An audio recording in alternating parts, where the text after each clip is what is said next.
যেই পানিটা খেলাম সেই পানিটা কিন্তু বর্ষার পানি, বৃষ্টির পানি সংগ্রহ করে তারা এই পানিটাই কিন্তু খাচ্ছে। এই গ্রামে দেখুন যেখানে যাবেন সেখানে কিন্তু নৌকা, এই রাস্তার উপরে কিন্তু দুইটা নৌকা আছে দেখুন, আর ওই যে একটা নৌকা আছে। এই দুর্গম পথে হেঁটেই কিন্তু তাদের যেতে হবে, কারণ দেখতে পাচ্ছেন এখানে রাস্তা তৈরি করতেছে নতুন করে এই চর অঞ্চলে। কি মুখোশ পড়েছে ওটা? সাদা মুখোশ। ওটা কি কার আকৃতি বলো তো?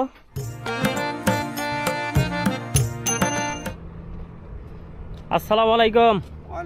কোথা থেকে আসছেন ভর দুপুরে? বাড়ি থেকে আসছি। কোথায় যাচ্ছেন তাহলে? ওই যে মাদ্রাসায় যাবো। মাদ্রাসায় যাবেন? কি ওখানে কি শিক্ষকতা করেন নাকি? না, ভাত দিয়ে যাচ্ছি। ছাত্রদের ভাত দিতে যাচ্ছেন? এই আঙ্কেলে তার ছেলে মেয়ের জন্য ভাত নিয়ে যাচ্ছে। এই দুর্গম পথে হেঁটেই কিন্তু তাদের যেতে হবে, কারণ দেখতে পাচ্ছেন এখানে রাস্তা তৈরি করতেছে নতুন করে এই চর অঞ্চলে। তো এখান থেকে কত কিলো হেঁটে যাবেন? সামনে মাদ্রাসা, ওই মসজিদের দিকে। ও তাই, তো ঠিক আছে। আসসালামু আলাইকুম। এই গ্রামে যে বসবাস করেন প্রতিনিয়ত কি কি সমস্যার সম্মুখীন হন আপনারা?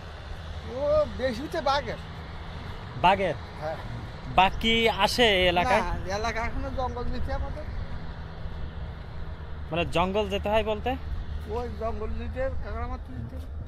মানে আপনাদের এইখানকার একমাত্র আয় উপার্জনের আর বেশি উপার্জন হচ্ছে নদী আর জঙ্গল। নদী আর জঙ্গল। এই এখন ওনার পরে কাঁকড়া। আচ্ছা আচ্ছা, কাঁকড়া 12 মাস চলে। মানে 12 মাস কাঁকড়া পাওয়া যায়? 12 মাস মারা যায়। তো এই কাঁকড়া মারার পাশাপাশি আর কি কি করেন আপনারা? মানে এই এলাকায় কি আরো জমি আবাদ করার জন্য কোনো জমি নাই? কিছু নেই, মানে শহরে বসত করি, ওখানে শহরে বসত করি। আচ্ছা আচ্ছা, মানে আবাদি জমি, মানে ফসল আবাদ করার জন্য কোনো জমি জায়গা এলাকায় নাই? যারা আছে তারা ঘের করে বুঝে দিস। এমনই একটি চর অঞ্চল, যে চরের মানুষেরা তারা সুন্দরবনের কাঁকড়া এবং নদীতে মাছ ধরেই জীবিকা নির্বাহ করে থাকে। আমরা এখন এই আঙ্কেলের বাসায় যাব। উনি কিন্তু এই নদীর ধারেই বসবাস করে, আর উনি যেটা বলছে যে এইখানে নাকি প্রতিনিয়ত তাদের যে প্রধান জীবিকার মাধ্যম হলো কাঁকড়া এবং মাছ। সুন্দরবন থেকে কাঁকড়া ধরে নিয়ে আসে এবং সেই নদী থেকে মাছ ধরে নিয়ে তারা জীবিকা নির্বাহ করে থাকে। তো দেখুন আমরা এখন এমন একটি বাড়ির ভেতরে চলে আসলাম। এখানে ছোটোখাটো টিন দিয়ে ঘেরা বাড়ি, ওপাশেও কিন্তু কয়েকটা বাড়ি দেখা যাচ্ছে। আর এই আঙ্কেলের বাসা কিন্তু এই যে,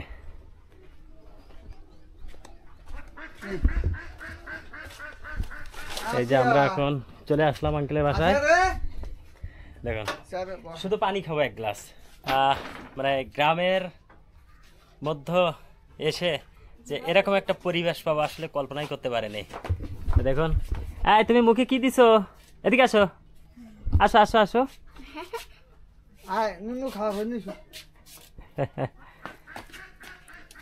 তুমি কি মুখোশ পরেছো? ওটা সাদা মুখোশ। ওটা কি কার আকৃতি বলো তো? গরু না সিংহ না কার আকৃতি বলো? গরু। তাহলে তুমি কি গরু ধারণ করছো? তো আমি এখন একটু ঠান্ডা পানি খাবো। এখানকার পানি মনে হয় একটু সমস্যা হবে, মানে নোনা পানি হবে, কিন্তু এটা তো নোনা পানি হইলো না, এটা বর্ষা পানি। বর্ষার পানি ট্যাঙ্কিতে ধরে রাখে। তাই? দেখুন কত সুন্দর। আমি এখানে যেই পানিটা খেলাম সেই পানিটা কিন্তু বর্ষার পানি, বৃষ্টির পানি সংগ্রহ করে তারা এই পানিটাই কিন্তু খাচ্ছে। তো এই পানি কতদিন খাবেন? ধরো 6 মাস। বড় ট্যাঙ্ক হলে 6 মাস খাবেন। তো এই 6 মাস পানি কিসে রাখেন? মানে সেই বড় ট্যাঙ্কি, গাছি ট্যাঙ্কি আছে, সেই ট্যাঙ্কি কোথায়? ওই সাইড। এখানে এই একটা ড্রাম আছে, আর এই তাদের বসবাসের জায়গা। আর এপাশেও বাড়ি আছে, ছোটোখাটো বাড়ি। আর এনারা প্রতিনিয়ত যে পানির সমস্যার সম্মুখীন হয়, একটা ড্রাম আর একটা ড্রাম, আর ঘরের ভেতরে আছে সবচেয়ে বড় ড্রামটা। তো এখানে সবচেয়ে বড় একটা অবাক করার বিষয় হলো যে এই অঞ্চলে এখানে টিউবওয়েল কোনো কল নেই। আর যদিও যারা টিউবওয়েল কল বোরিং করে তারা কিন্তু ওই নোনা পানি ছাড়া মিঠা পানি ওঠে না, যার কারণে বর্ষার সময় এসে তারা বর্ষার পানি কালেক্ট করে এবং পরবর্তী 6 মাস সেই পানি পান করে থাকে এখানকার মানুষেরা। তো দেখুন, আমরা এই গ্রামের ভিতরে আরেকটি পরিবেশে চলে আসলাম। ভালো আছেন সবাই? কি করতেছো সবাই? ভাত পানি খাইতেছে। তাই? তোমরা কি খাবার খাও? ওরা পিকনিক করেছে, করে ওই পিকনিক করিছো? মাশাআল্লাহ। লজ্জা পাও না? সেই চর অঞ্চলের এমন একটি গ্রাম্য পরিবেশে চলে আসছি। দেখুন, এখানে বারান্দায় যে বাচ্চারা আছে তারা পিকনিক করছে, অর্থাৎ সেই পিকনিক করে কিন্তু সব খাওয়া দাওয়া করছে। তো তোমরা কি কি রান্না করছো পিকনিকে? একটু কয় এই যে খিচুড়ি। বাহ বাহ, অনেক সুন্দর। দেখুন, এই চর অঞ্চলে সব টিনের বাড়ি। টিন না, এটা অ্যালবেস্টার দিয়ে ঘেরা আর অ্যালবেস্টার দিয়ে ছাউনি। কিন্তু এরই মাঝে এই ভাইয়েরা কিন্তু ইটের ঘর তৈরি করতেছে। ভালো আছেন সবাই? তো এই যে ইটের বাড়ি করতেছেন, কত দূর থেকে ইট নিয়ে আসছেন? কত দূর থেকে ইট নিয়ে আসছেন আপনারা? তাই? এই অনেক দূরের থেকে ইট নিয়ে এসে তারা কিন্তু এই ঘর বাড়ি তৈরি করতেছে। দেখুন, এরা কিন্তু সব নৌকায় করে ইট নিয়ে আসছে। আর আমি আপনাদের যেটা বলছিলাম যে এই চরাঞ্চলের মানুষের পানির সমস্যা অনেক। দেখুন, প্রত্যেকটা বাড়িতে কিন্তু তারা পানির ট্যাঙ্ক, এই যে দেখুন গাজি ট্যাঙ্ক, এই বাড়িতে আছে 2টা। কয়টা রুম বানাবেন? 2টা রুম। এই 2টা রুম বানাইতে কত টাকা খরচ হবে আনুমানিক? এখন তো আমরা নতুন করছি, আগে তো কোনো সময় করিনি। আচ্ছা, কি করি কাজ শেষ না হলে তো বুঝতে পারছি। এই ইটটা আনতে আপনাদের পিস কত করে পড়ে যায়? এই 13 থেকে 14 টাকা। 13 থেকে 14 টাকা। মাশাআল্লাহ। দেখুন, তাদের যাতায়াতের দুরবস্থা বলেই মানে ক্যারিং খরচ আসে অনেক বেশি। কারণ যেহেতু তাদের সরাসরি কোনো যাতায়াত ব্যবস্থা নাই, তারা যাতায়াতের জন্য নৌকায় ব্যবহার করে থাকে। সেই নৌকায় নিয়ে আসতে তাদের কিন্তু প্রচুর পরিমাণে খরচ হয়ে যায়। এপাশে কিন্তু বসবাস করতেছে এই যে ছোটোখাটো বাড়ি। কে মামনি, কি মন খারাপ? হাসতেছে। ভালো আছো? পানি কেন চোখে? ওটা কিন্তু হাসতেছে। আসলে এমন একটি পরিবেশে এসে এমন একটি মুহূর্ত উপভোগ করবো আসলে কল্পনাই করতে পারিনি। এই চরের মানুষের প্রতিনিয়ত পানির সংকট অনেক। তারা পানির পাশাপাশি মানে ডাক্তার, স্কুল, কলেজ, মানে প্রয়োজনীয় যে দরকারি কাজগুলা সারতে হয় শহরে যেয়ে। আর এখান থেকে শহরে যেতে তাদের একমাত্র যাতায়াতের যে বাহন সেটা হলো নৌকা দিয়ে যাওয়া লাগে। তো দেখুন, এই চরের ভেতরে এই কয়েকটা বাড়ি আর ও পাশে আছে কয়েকটা বাড়ি। কি দুর্বিষহ জীবনযাপন করে থাকে এই চরের মানুষেরা।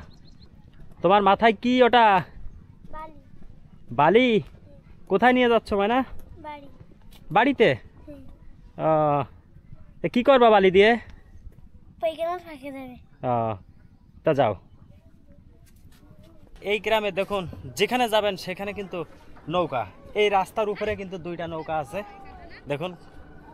আর ওই যে একটা নৌকা আছে, এপাশে নৌকা, আর নদীর পাড়ে নৌকা আর নৌকা। আসসালামু আলাইকুম, ভালো আছেন? কোথা থেকে আসলেন? আমরা বালিডাঙ্গা থেকে আসছি। বালিডাঙ্গা থেকে? কাজকর্ম শেষে চলে আসছেন নাকি? হ্যাঁ, একটু ডাক্তার বাড়ি গেছিলাম, সেখান থেকে আসলাম। তাই? প্যাকেটে কি বাজার করে আসছেন নাকি না ওষুধ পানি ওষুধ? ওষুধ আছে আর পোলট্রি আছে, হ্যাঁ বাজারও করছি, আচ্ছা আচ্ছা। করে আসছি আর কি।